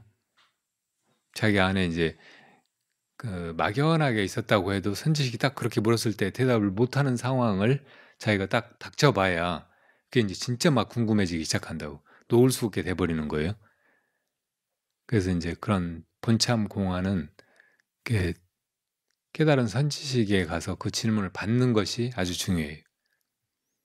그리고 이제 내가 깨달은 상태에서도 그 본참 공안 말고도 지금 내 막힌 부분을 딱 뚫어줄 수 있는, 그러니까 1700 공안 중에서 지금 내 상황에 맞는 그런 공안들이 얼마든지 있을 수 있거든요. 그런 공안을 이제 또 선지식이 점검하면서 간택해 줄 수가 있다고. 그러면은 확실하게 이제 그 도노의 체험을 한 사람의 경우에는 그것만 의심해도 돼요. 우선. 그래가지고 그 이제 자기 막힌 부분을 뚫어내고, 그 다음에 이제 어디에도 막힘이 없으면 그냥 무엇이 이렇게 하는가, 이 본창공화로 돌아가서 그냥 그렇게 이제 그 깨달은 자리를 지켜가도 된다고. 그러니까 정말로 막 그게 궁금하고 그걸 꼭 뚫어내야 되겠으면 보살님의 경우에는 그 공안만 그냥 그렇게 의심해가도 돼. 근데 대체로는 이제 몇 가지 그 근본 마음자리에 대해서 묻는 것에 대답을 하고도 긴가민가 하고 확신이 없고 막 그렇거든요. 그러니까 그걸 잘 지켜가는 것이 우선은 굉장히 중요하고 하니까 항상 그 본창공안을 들려고 하고, 그러다가 그래도 이제 전에 점검 받으면서 스님이 물었던 다른 공안에 의심이 가끔 떠오를 수 있는 거예요. 이거 어떻게 대답을 했어야 되지? 그러면 그때만 한번 잠깐 비춰봐. 이거 이렇게 대답하면 되겠네. 확 떠오르면은 그거를 이제 다음 독자면서 와서 이제 얘기를 하면 된다고. 근데 안 떠오르면 그냥 다시 본창공안으로 돌아가는 거예요.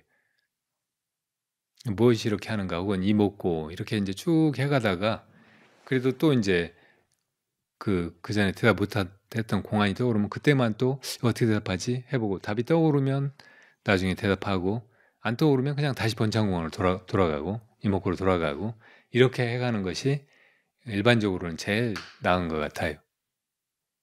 그리고 숭산 스님께서 이제 그 수행하는 사람의 마음, 화두 드는 사람의 마음을 약간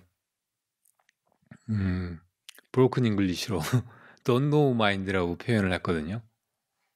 그러니까 모르는 마음, 우리말로 해석을 하면 오직 모를 뿐인 마음, 우리말로 이제 번역할 때는 오직 모를 뿐, 이 말을 많이 쓰셨는데,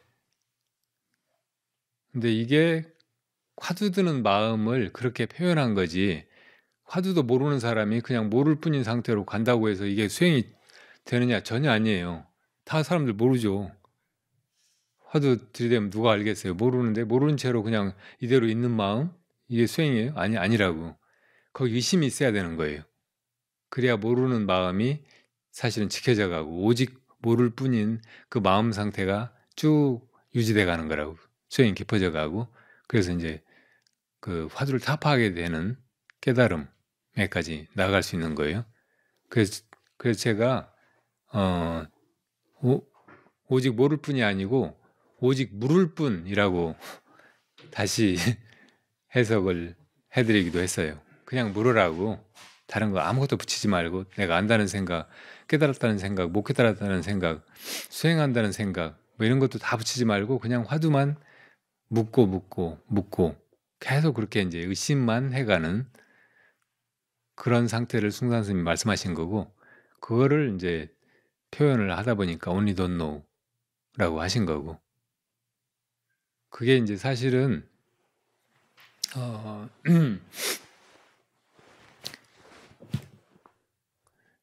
단지 불회할 때 그 상태예요.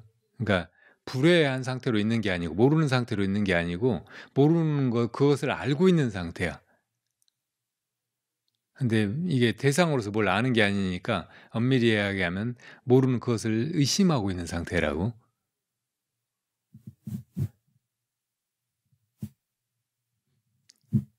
그 말도 굳이 바꾸자면 단의 불회,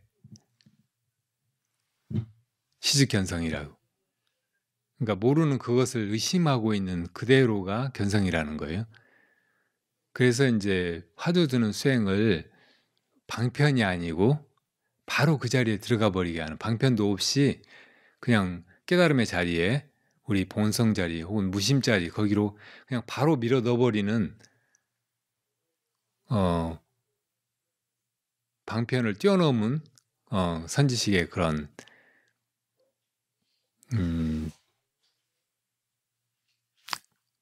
가르침이라는 거예요. 최상승이라는 거예요.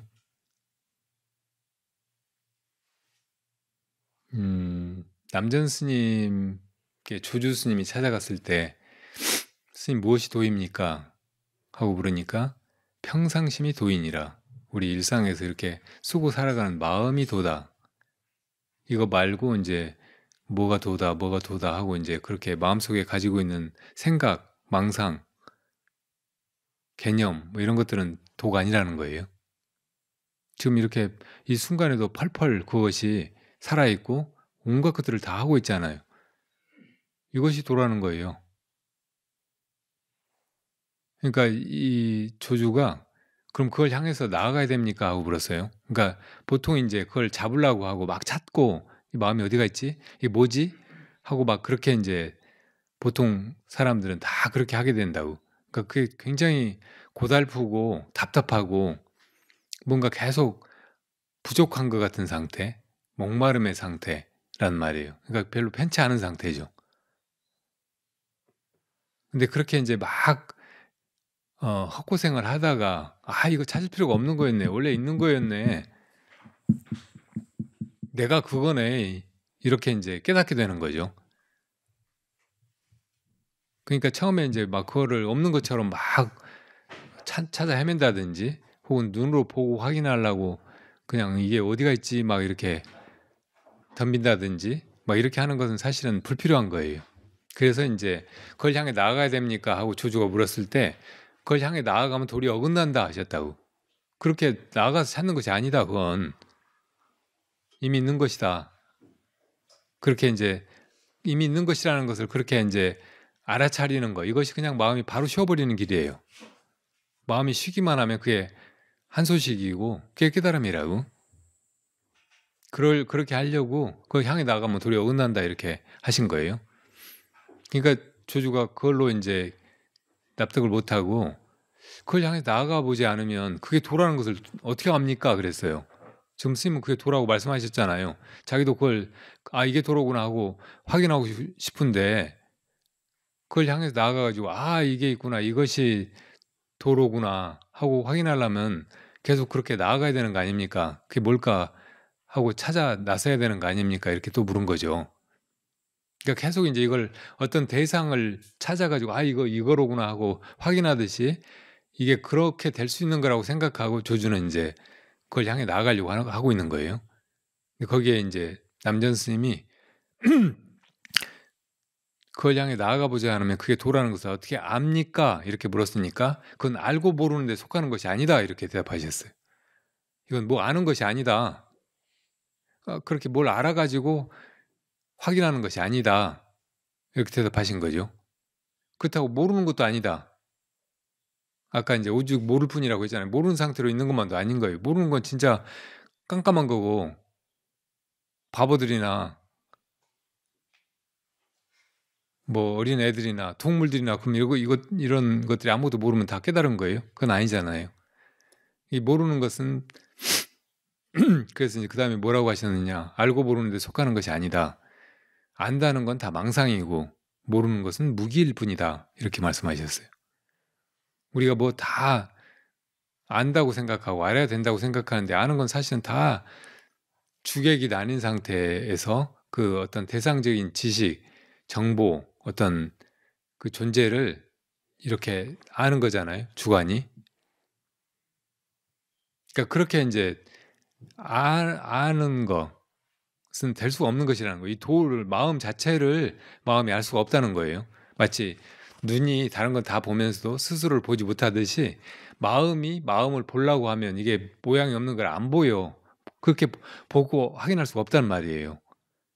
마음이 마음을 알 수가 없다는 것을 철저하게 알아버려야 그게 이제 진짜 마음을 본 것이고 안 것이고 깨달은 것이라고 말로 그렇게 할 수 있는 거죠.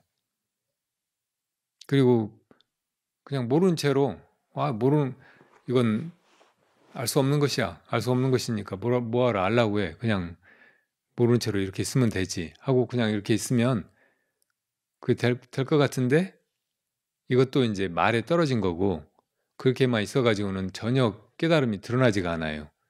그렇게 이제 깜깜해져 있는 거 이걸 무기라고 한다고.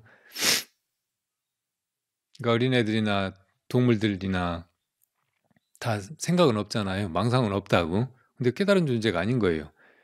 그 마음을 무기가 덮고 있어서 그렇다고.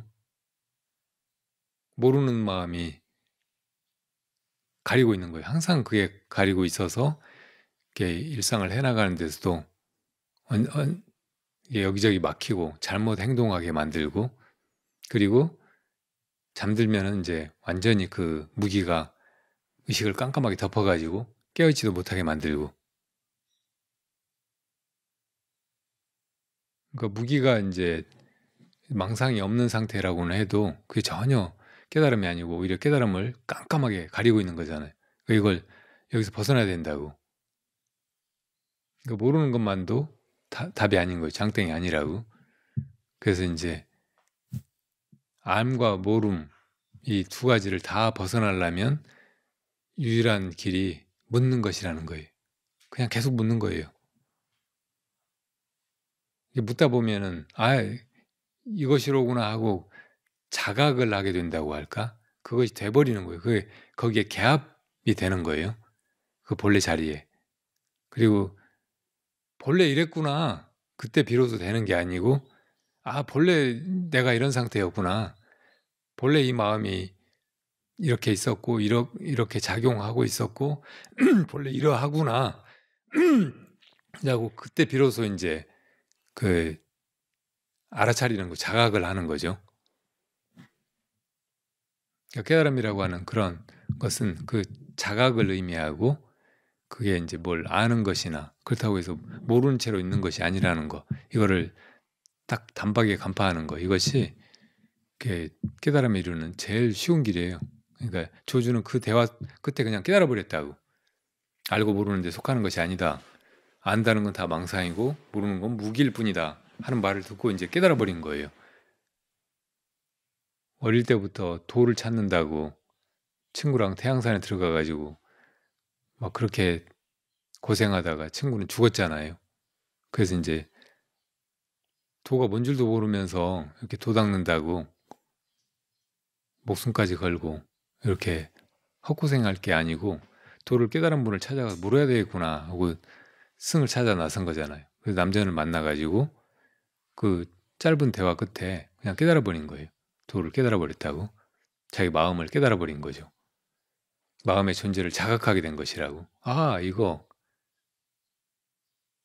이거 알 수도 없는 거지만 뭐 형상이나 소리나 이런 걸로 존재화되어 있는 건 아니지만 이것이 그 중도의 자리, 있지도 없지도 않은 그런 자리에서 이렇게 한순간도 멈추지 않고 이렇게 생생히 작동하고 있고 뭐 심지어는 시간 너머에서조차 시간조차 이것이 만들어내고 이 모든 걸 다 이것이 지어내고 해가고 있구나 하고 깨달아 버린 거라고. 사실 모든 종교의 근본적인 주제는 이 모든 걸 무엇이 해가고 있느냐라고. 그런 존재가 신이라고, 어떤 이름을 가진 신이라고. 그래서 이제 그 신한테 빌고 복종하고 참여하고 하라는 대로 하고 해가지고 그 신 옆에 가거나 신 앞에 가가지고 그 종로지라도 해보려고 하는 게 유신론적인 종교들이라고. 근데 그 모든 걸 해가는 존재가 뭔지 이걸 스스로 물어보지 않는 거. 자기 안에 뭐가 있잖아요. 그것이 보기도 하고 듣기도 하고 이 몸을 움직이고 온갖 생각을 하고 말을 하고 이것이 다 하고 있잖아요. 이것을 내가 내 안에서 찾아야지 이게 뭔지 의심해야지. 왜 그걸 여호와라고 한다, 알라라고 한다 해가지고 그 말 듣고 자기가 확인도 못한 그놈한테 막 빌고 매달리고 그 종이 되고 그래요. 그러니까 그 진짜 주인, 그 이 모든 걸 해가고 있는 자, 이것을 자기 안에서 자기 스스로 아주 명확하게 확인하려고 하는 것이 불교란 말이에요. 오직 불교는 그것만 얘기하고 있다고. 그러니까 우리가 그것만 하면 돼. 그리고 그 길 없는 길이 이게 도대체 뭘까 하고 묻는 것이라고. 그걸 뭐 여호와다 알라다 이렇게 이름 붙이는 거 이런 건 아무 의미도 없어요. 또 이제 불교에서 마음이다, 불성이다, 주인공이다 막 이렇게 말하는 것도 말일 뿐이라고. 그러니까 그런 말 다 집어치우고 진짜 이게 뭐냐 이렇게 묻는 거, 오직 그냥 그렇게 물어 들어가는 거, 이것만이 바른 것이고 정확하게 그것이 무엇인지를 스스로 깨닫는 그런 길이 되는 거죠. 그 아침에 행선하면서 많이 느낀 게 다리를 이렇게 움직이더라고요. 근데 이 다리를 내가 시키진 않았는데 움직이는 걸 느끼면서 아, 이게 마음인가라는 생각이 들더라고요. 근데 또 아까 뭐 평상시 조주 스님 말씀하신 평상심이 도라는 건 그 뭐 이렇게 설명을 하면 안 되는데 이게 참 또 질문을 해야 되니까 이렇게 자꾸 설명을 하게 되는데 평상심이 도라고 하는 거는 이제 걷는 마음인데 그 거기서 더 나아가면 안 된다. 더 나아가려고 하면 어긋난다. 그 말은 어떻게 보면 이 다리에다가 명령을 내리면 안 된다는 생각으로 들리거든요. 그러니까 우리가 왜냐하면 걸어 다니는데 다리에다가 야 다리 움직여라고 얘기한다고 다리가 움직이는 게 아니니까 오히려 자연스럽게 걸어 다니는 이 평상심이 도고 이거에 어긋나면은 야 내 다리 움직여. 뭐 지금도 만약에 여러분 끝났습니다라고 얘기하면 다리에 일어나자라는 생각 안 하고 일어나잖아요. 나는 그런 생각이 드는데 아 그러면 이 일어나는 이 다리를 들어올리는 이 마음, 근데 이 마음을 느끼려고 하면 어긋나는 거고 생각하면 어긋나는 거고 이 자리 걷는 그 자리 내가 이게 어떻게 보면 그 마음인데 같은데 만약에 이게 맞다면 이 다음에는 어떻게 수행해 나가야 되는지 그렇게 막 정리하고 이게 긴가 아닌가 혹은 이 다음에 어떻게 해야 되는가 막 그렇게 그런 생각을 의문을 따로 일으키지 말고 그냥 묻기만 해요. 항상 보면은 내가 뭐 하고 있잖아요. 지금 고사님은 뭘 생각하고 있고 그걸 질문하고 있잖아요. 지금 이거 하고 있는 이게 뭐지? 이렇게 그냥 묻기만 하는 거예요. 걸을 때는 이걸 내가 걷느냐 혹은 뭐 다른 무엇인가 걷느냐 나 말고 무의식 중에 나도 모르게 뭔가 걷고 있으니까 이게 마음이로구나 이렇게 답을 빨리 내리려고 하지 말고 그냥 묻기만 해요. 고사님의 경우에 특히 어떤 식으로 생각하거나 정리하거나 하려고 하지 말고 그냥 묻기만 하는 거 이것이 제일 바르고 빠른 길이다. 이게 진짜 수행이다. 이것밖에는 수행이 없다. 이렇게 알고 그냥 묻기만 하세요. 알려고 하지 말고 그냥 묻기만 하는 거예요. 언제나. 자, 또 질문 있으면 하세요.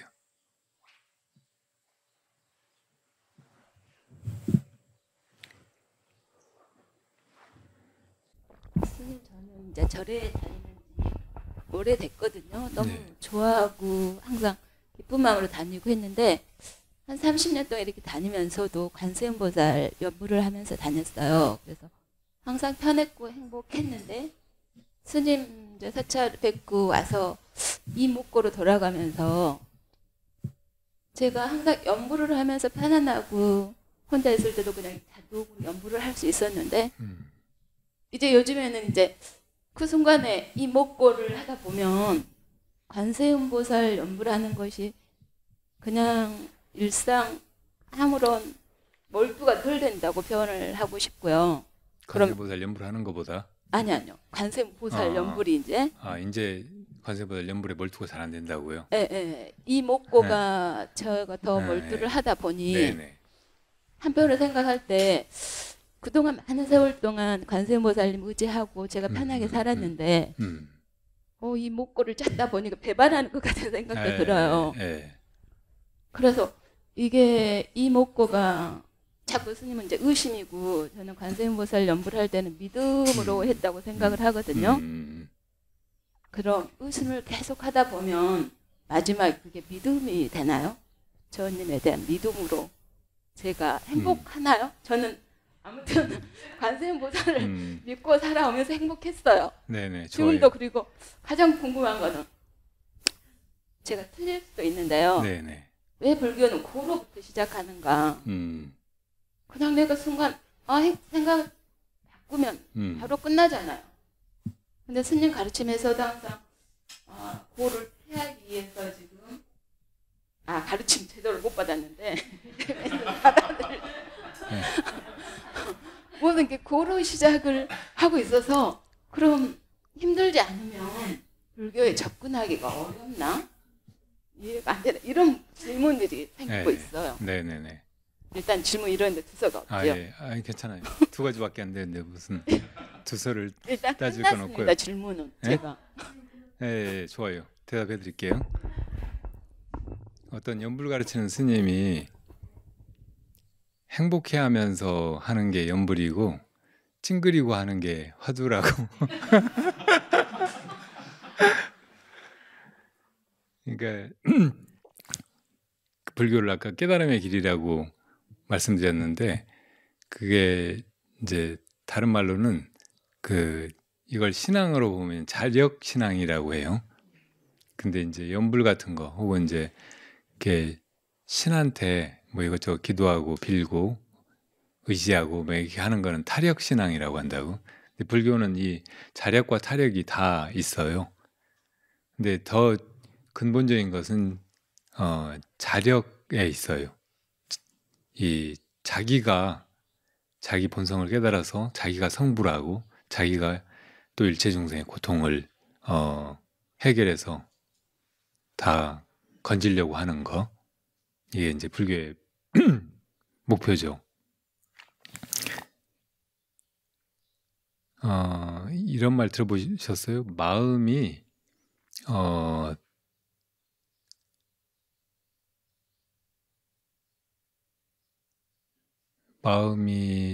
넓어지면 바다보다도 넓고 좁아지면 바늘 들어갈 자리도 없다고. 마음이 그런 신비한 거예요. 크기도 가늠할 수가 없고 있는지 없는지도 분명치가 않고 이것인가 저것인가 어떻게 말해도 그걸 설명하기에 부족하고 정말 이상한 거예요. 마음이. 근데 또 다른 이상한 것이 마음이 그럼에도 불구하고 뭐라도 될 수 있는 거예요. 그러니까 마음으로 뭐라도 만들어낼 수가 있고 자기가 마음이라면 자기가 마음속으로는 뭐든지 될 수가 있어. 근데 이제 그 중에서 연부라는 거는 관세음보살님 생각을 하잖아요.